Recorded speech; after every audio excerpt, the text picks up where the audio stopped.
And we continue at 1:06 in the afternoon. It's the John Phillips Show.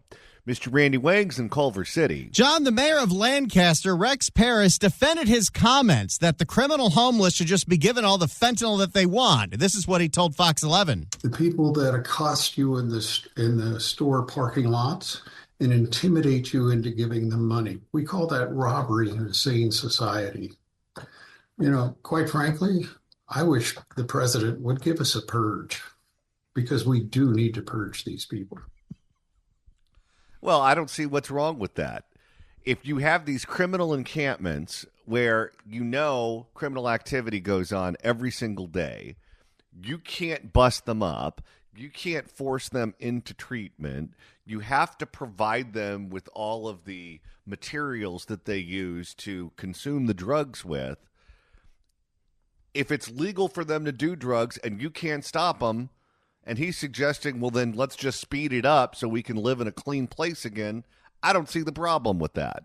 Outside of the advocate in the nonprofit world, I'd argue there's more support for his idea than against it. Personally, I'd just like to bust up the criminal encampments, and I'd like to force them into treatment. But if you don't let us do that, and you say that there's no problem with them doing hard drugs, then give them more. Quite frankly, I wish the president would give us a purge.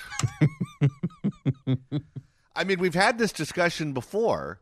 How is what he's advocating for any different than what Barbara Ferrer is doing?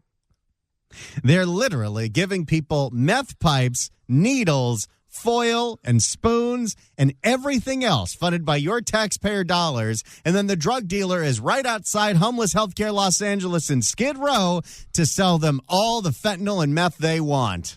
If you want to purge, she's your girl. Yeah. The only problem is the way she's doing it, it's taking forever. Next slide.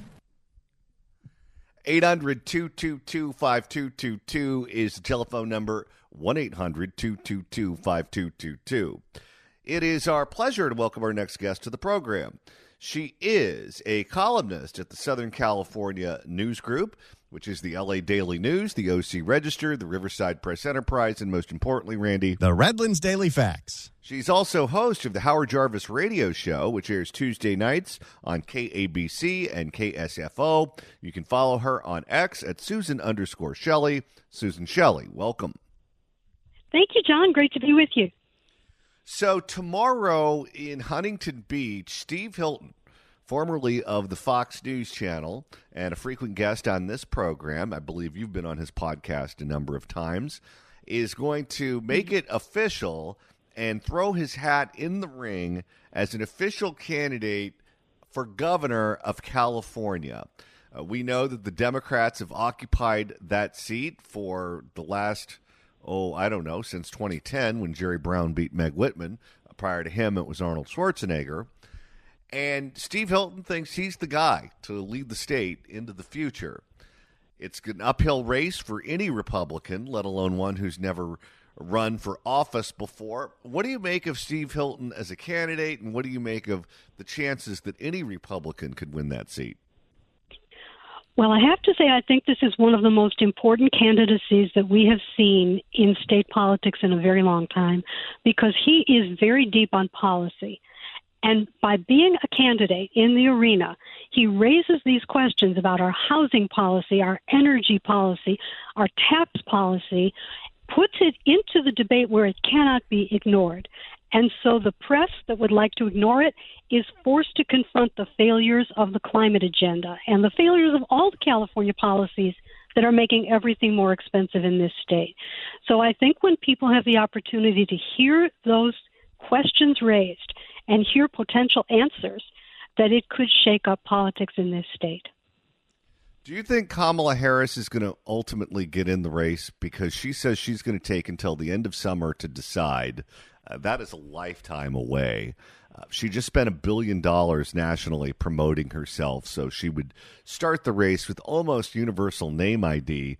But of late, and by of late, I mean really her entire time as vice president, candidate for president, post-vice presidency, and even when she was in the U.S. Senate and before that, she spent her time speaking on federal issues and never really opined much on California issues, including in the last election, where she wouldn't even reveal how she voted on Proposition 36.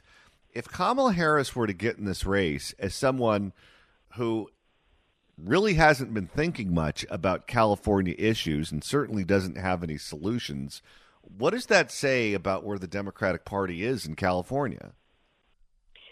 You know, it's really just a thin blue crust, isn't it? There's not a lot of depth to it. And with Kamala Harris, she reminds me of something that the comedian John Cleese once said from Monty Python. He said that the skills that you need to know you're not good at something are the exact same skills you need to be good at it. So she's not good at being a candidate, but she doesn't know she's not good at being a candidate, so she very well might run just out of ego. People telling her that her polls look great. But as you said, what does that say about the Democratic Party? They have no ideas. They have no candidates. It's such a weak field.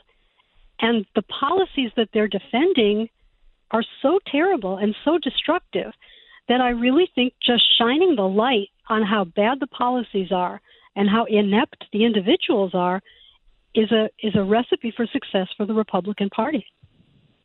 And it's not just her. Javier Becerra, the former Secretary of Health and Human Services, he announced that he's running for governor. So did Katie Porter, the former congresswoman from Irvine. And when both of them made their big announcement, they were running on almost all federal issues: how much they hate Donald Trump, what they think about abortion, what they think about climate change, those sorts of issues.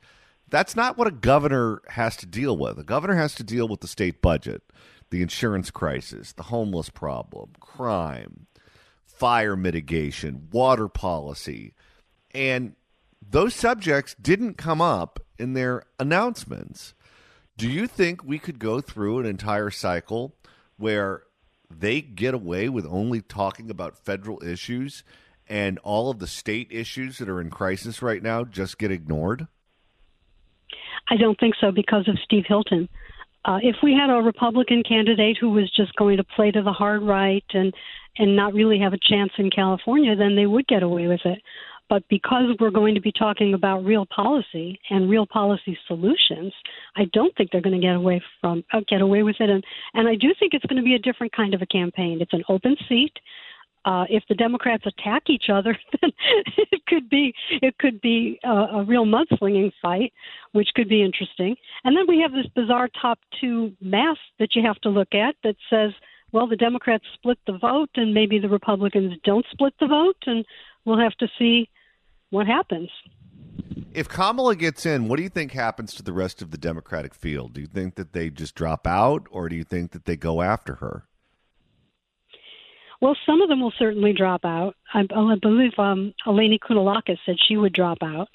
I think they're longtime friends. And probably Antonio Villaraigosa would not drop out. He seems to be locked in.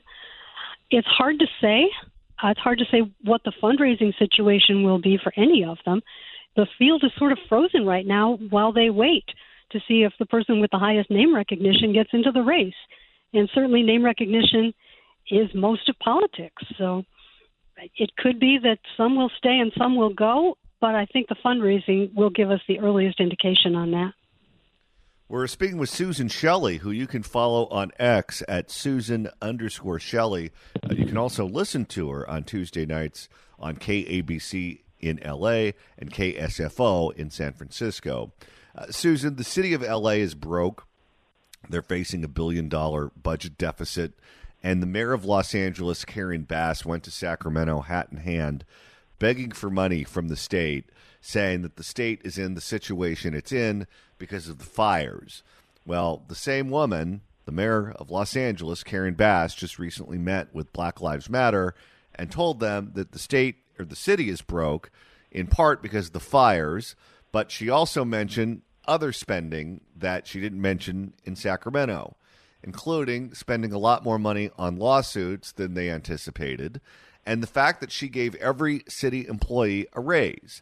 They were upset that she gave the police officers a raise, but she said, don't worry about that. I gave everyone a raise working in all the social programs too, including the gang intervention program that apparently was funding gang activity, and other programs where she hires ex-cons to work for the city to try to keep kids out of gangs. She said she was paying them $40,000 a year, but worried that that wasn't enough because if she didn't give them more, she worried that they would go back to robbing people to make enough money to live on. And so she gave them a $20,000 a year raise to try to prevent them from going back to crime. Well, fine. If you're going to pay everyone off to try to get them to behave, that's great if you have the money. She doesn't have the money. Do you think that members of the legislature representing other parts of the state are willing to go into state coffers when the state is broke to bail her out when she's spending money like that? No, I don't think they will. I absolutely don't think they will. I don't think she got a very friendly reception when she went hat in hand to Sacramento. And there's a bigger problem for the Los Angeles budget, which is that the president has threatened to cut off funding to sanctuary cities. And Los Angeles is a sanctuary city, and that means that who knows how much federal funding in different programs could be at risk, because just now the mayor doubled down on her sanctuary policies in her State of the City speech. She's going to protect everyone who's here illegally. We are going to continue to be a sanctuary city. We could lose a lot of federal funding. That's not in the budget that they've already got $1 billion deficit for. So this could get much worse before it gets better. She is facing her worst polling numbers since assuming office as mayor of Los Angeles. She wants another 4-year term. That is looking increasingly difficult for her. She believes the path forward is to make sure that the left wing of the Democratic Party is firmly in her corner. That's why she's showing up to public events with the DSA members of the city council. That is why she's meeting with BLM and saying that she's funding all of their programs, so don't complain too much that she hasn't cut the budget of the LA Police Department. And after she makes sure that the left is firmly behind her, I guess that's when she'll start reaching out to other groups. But at this point, if that's where she is, she's in trouble. That's the danger zone. If you're an incumbent Democratic mayor of a city like Los Angeles, you should have the left in your corner already, and you shouldn't have to be courting them for their vote. Where do you think she stands right now in terms of re-election? Do you think she's looking at another 4 years, or do you think it's likely that she'll lose? You know, she sounds like she's all in for running. There's no hesitation. There's no talk of possibly moving on to something else.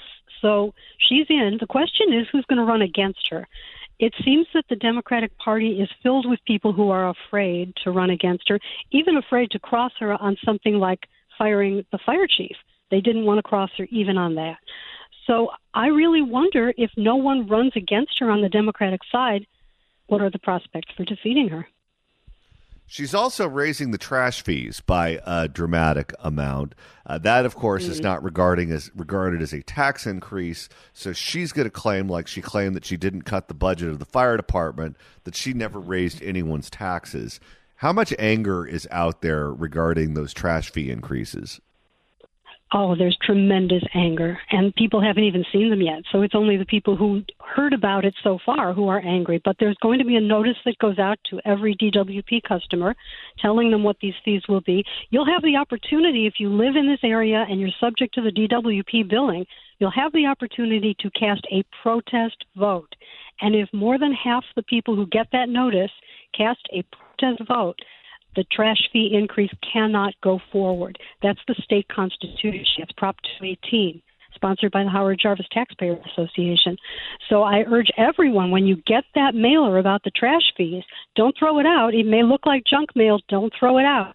You will have 45 days to file a protest, and if we can talk half the people in the city into returning a protest vote, it won't go forward.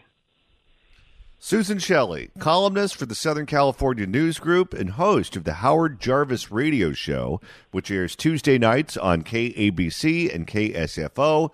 You can follow Susan on X at Susan_Shelley. Susan Shelley, thanks so much for stopping by.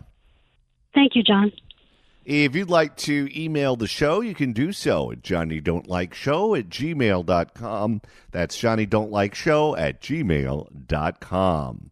And Randy, now that we're approaching the halfway point of today's show, if you want to continue listening to us after we sign off at 3, that's easy to do. All you got to do is search for The John Phillips Show wherever you get your podcasts. Like, let's say you want to go back to a simpler time when Sheng Tao was the mayor of Oakland. Absolutely. Absolutely. Search for The John Phillips Show on Apple Podcasts. And he said absolutely. Search for The John Phillips Show on iHeartRadio. Absolutely. Search for The John Phillips Show on Spotify. Absolutely. Search for The John Phillips Show anywhere you get your podcasts, and you can listen to those good old days. How are Absolutely you? good. Love to shake your hand. Yes. It's been amazing. In the meantime, what do you say we make a couple of listeners very happy? Well, let's do that right now. The LA County Fair is back, celebrating its 103rd anniversary May 2nd through the 26th. Don't miss the LA County Fair concert series. Tickets on sale at lacountyfair.com. But look at this right now. Caller number 9 at 1-888-790-5222. That's 1-888-790-5222 gets a pair of tickets to see Cheap Trick on Friday, May 23rd. Tickets furnished by the LA County Fair. Good luck dialing. Now, Randy, as you played those clips, I just thought of something. If Barbara Lee is going to become mayor with a little over a year left on her term, and she essentially is in agreement with Sheng Tao on everything politically, and she's coming from a federal office to a city office for the first time, she's not really going to have many people from her staff that she can bring over who are knowledgeable about municipal issues.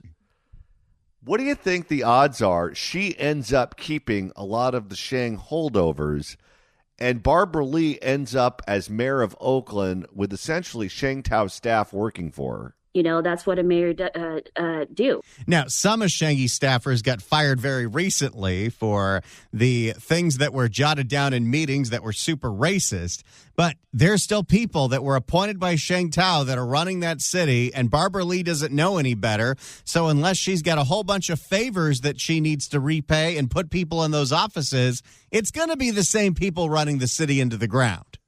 Okay. So if you're Barbara Lee and you have all the same people working for you, but they know that she only has a year and change on her term, wouldn't you sell everything that's not nailed down?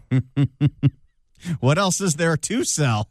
They already have this bungled Coliseum deal that might be investigated by the feds. Oh, this could be very, very, very interesting.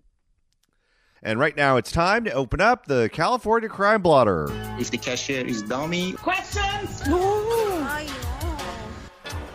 And Randy, the first edition takes us to Mid-City, where a guy who runs a tourism shop in L.A. got broken into for the third time. That can't be fun. For more, here's Fox 11 in Los Angeles. A local man's business is burglarized for the third time. Now he's doing what he said he'd never do as he fights to keep his business open. Good evening to you. I'm Susan Hirosuna. Fox 11's Haley Winslow is live in Mid-City with details on our top story tonight. Haley. Susan, Kenneth Littman's life motto and business model is spreading love, joy, and happiness. And after talking to him... Well, Los Angeles isn't going to let you do that. Oh, no. They'll take that dream and they'll destroy it. Joy. Los Angeles, creating a new cynic every single day. One crime blotter story at a time. Joy and happiness. And after talking to him for just 10 minutes today, his love for this city is so pure and genuine, even as he deals with this nightmare for the third time. It doesn't take a lot for that love to turn to a hot, hot hate. Oh, yes, it's coming. And that's why. Far from a Good Friday. Really? Well, they could have made some sort of reference to a Cadbury egg or something like that. Far from a Good Friday. Oh, my. Sounded like an explosion. Easter weekend for Kenneth Littman kicks off with a phone call before sunrise. Not a good sign. Hi, this is the Los Angeles Police Department. Do you run another side of LA Tours on La Cienega? I do. Okay. I just got a call from somebody who was arriving at the gym. He says your business has been broken into. Ay. He's thinking, again. How about that? The police calls you early on a weekend morning to let you know, hey, you've been burglarized yet again. Happy Easter. Ay. There's a lot of damage in this video. Yeah, I mean, you really can't tell how much damage just based on hearing it, but that sounds like tens of thousands of dollars. Ay. Surveillance video shows burglars throw a brick through the glass of the sightseeing tour company in LA's mid-city, rush in to steal e-bikes, and jet out. They're stealing e-bikes? Well, that'll help them commit their next crime. This is the third break-in another side of Los Angeles Tours has dealt with since 2023, and the second in just 30 days. Last month... It's not really a great story to tell tourists. No, it's not. Last month, thieves used a rock. I'm heartbroken by it. My heart is Los Angeles. I love Los Angeles. Wearing his company uniform as proof of that love, and with tears in his eyes, Littman zooms with us from Vegas. He commutes back and forth, but moved there to raise his son in a safer place. He loves Los Angeles so much that he moved to Vegas to raise his kids. Because L.A. isn't safe. I don't know if there's that much love for L.A. No. This guy is going to close his business in short order. You just watch. Either he really doesn't love L.A. as much as he says he does, or he had to move to Henderson because he has a gigantic monkey on his back. Well, or something bad happened to the kid at school, or something bad happened at home, too. He commutes back and forth, but moved there to raise his son in a safer place. Reassured after each break-in. He's not questioning his judgment. So the guy that runs a Los Angeles tourism shop doesn't even live in Los Angeles. Due to safety reasons. Reassured after each break-in. I realize that the LAPD is, very thinly stretched and that sort of thing. And so literally I'm reaching out for a hand from anybody. We need help from 12 midnight to 5 a.m. and we need to do something. What do you want security guards? Neighborhood watch? It sounds like he needs Batman. And we need to do something about it. With his front door once again boarded up and a feeling of defeat, Littman's now taking security measures into his own hands, including a floor-to-ceiling metal gate. I wake up every... Oh, is it Kia-proof, though? Yeah, just wait till that one happens. Metal gate. I wake up every day because I want to spread love to the city of L.A. From Henderson. Oh, boy. Can you imagine what he's going to say when he gets the 911 call that the metal gate has been taken down? I have a feeling we know what he's going to say. Ay.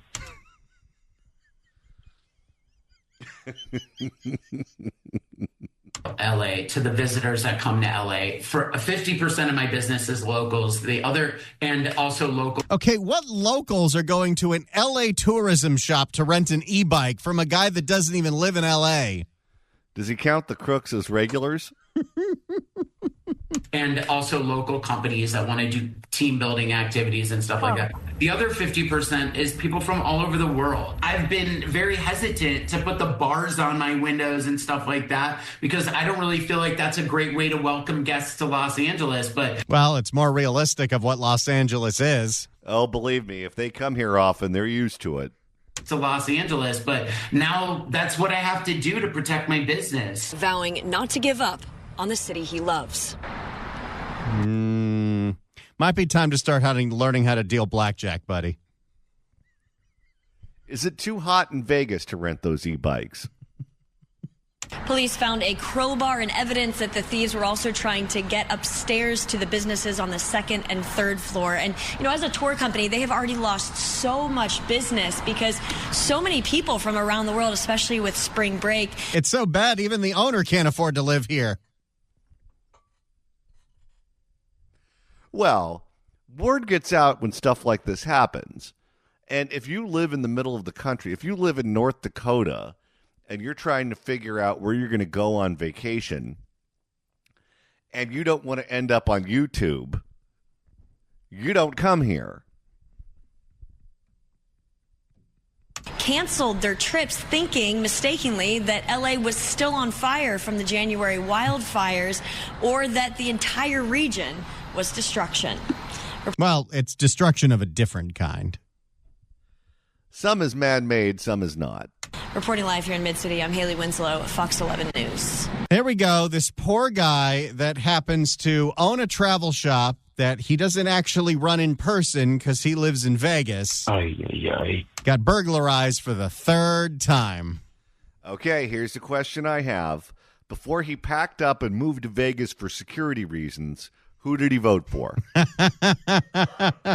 he vote for Gascon? Did he vote for Bass? Did he vote for Newsom? And now it's time to reopen the California Crime Blotter. If the cashier is dummy. Questions? And this edition takes us to downtown Los Angeles. Somebody decided it would be a great idea in the middle of the night to get a chainsaw out and cut down dozens of trees. Did they do this for any particular reason? Nobody knows. Well, that just sounds destructive. For more, here's ABC 7 Eyewitness News in Los Angeles. Some piece of you-know-what decided that they're going to go around last night chopping down trees all over downtown L.A.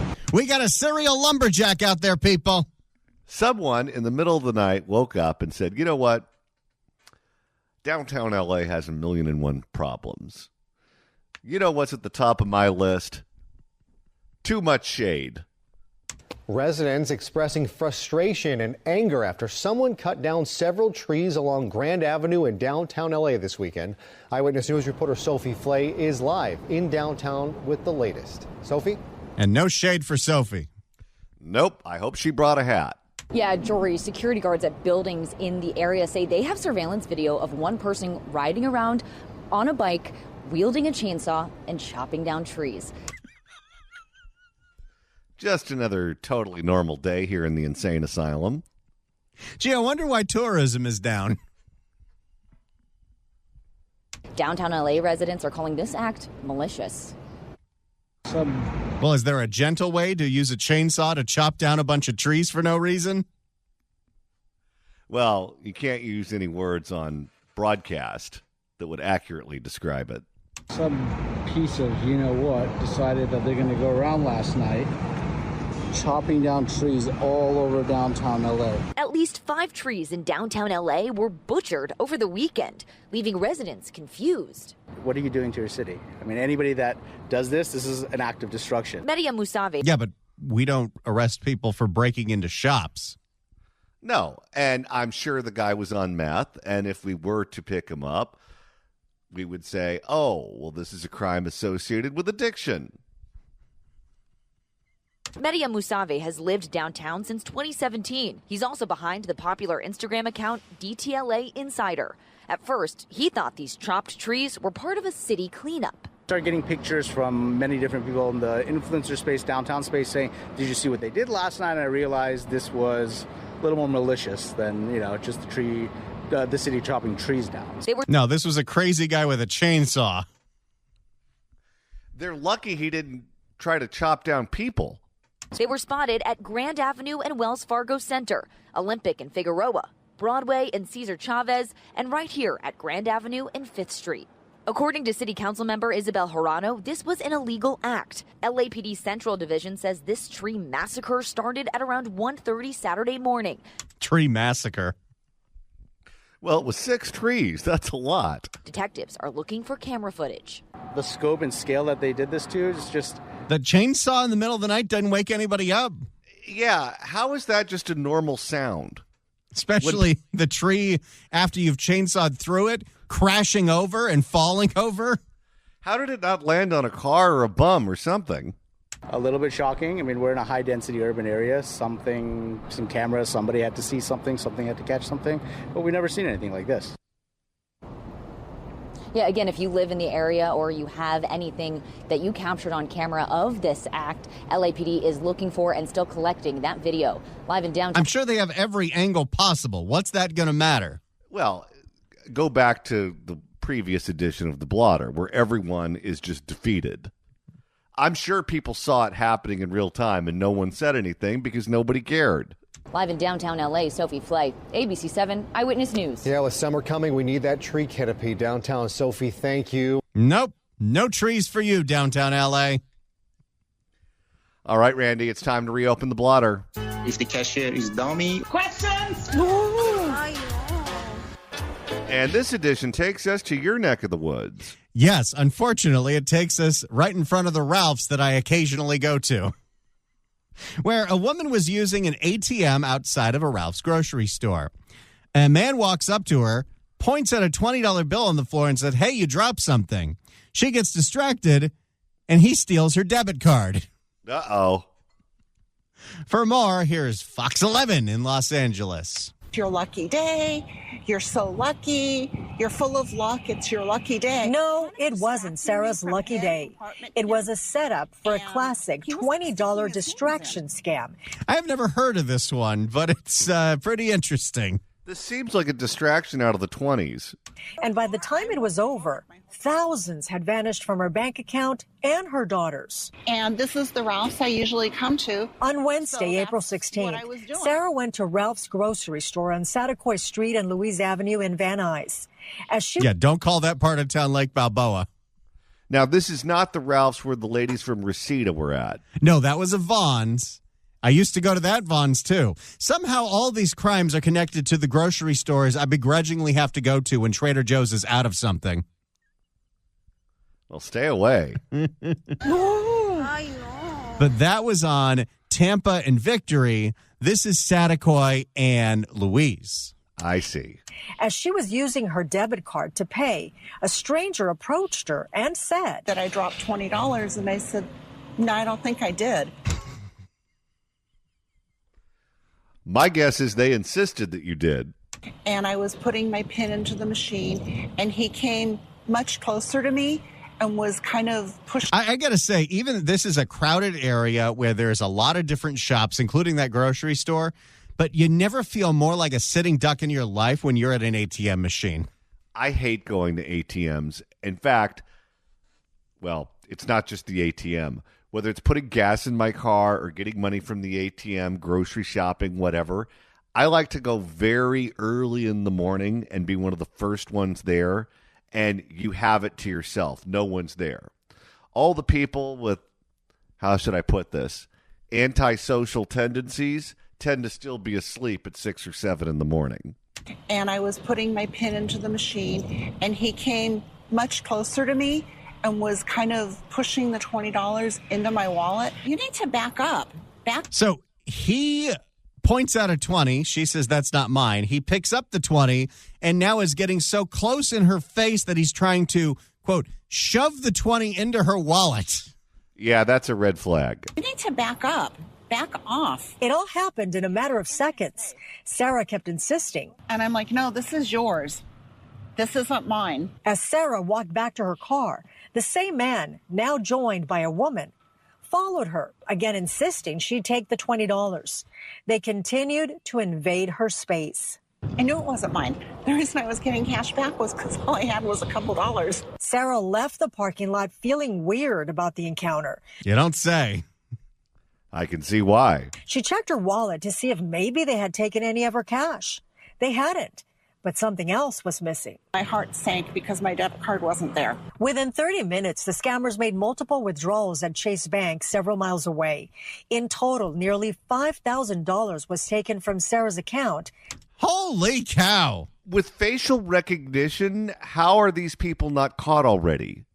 And her daughter Jennifer's too, because their accounts are linked. My money is gone and I had just gotten paid. You know, and I'm a teacher. I don't make a lot of money. I really don't. And what I make goes to the things I need, and we can't cover that right now. So it's hard to know that someone can take what you have so easily. So watch out if you're at the ATM and somebody points at the floor and says, hey, you dropped a 20.